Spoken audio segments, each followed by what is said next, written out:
Hey, NFL Playbook crew here with you. Rhett Lewis alongside of my Exo Maestros, our Super Bowl champion, Sean O'Hara, Coach Brian Billick.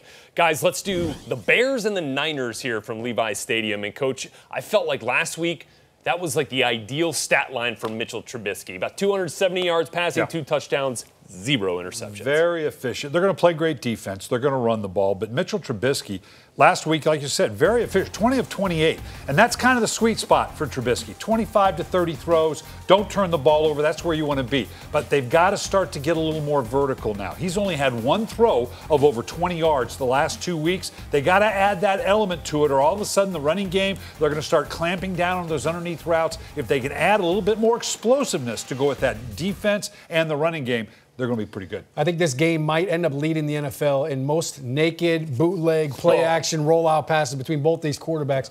When you look at the 49ers, what their defense did up front, DeForest Buckner just took over the game. 11 tackles, 2 sacks, 4.5 tackles for loss. He was a monster. And I think this 49ers front, they're not getting enough credit for how good they are. So you mentioned the running game. Jordan Howard has kind of struggled a little bit for Chicago. So this will be a big factor. Can they control that line of scrimmage? The Bears' interior has actually been really good. Cody Whitehair, the center, has played really well this year. So that'll be a good matchup to watch. But then when you look at offensively, Nick Mullins, he's going to have to find some ways to get some big chunks. And really, it's come from their tight ends. It's come from Kittle and Selleck.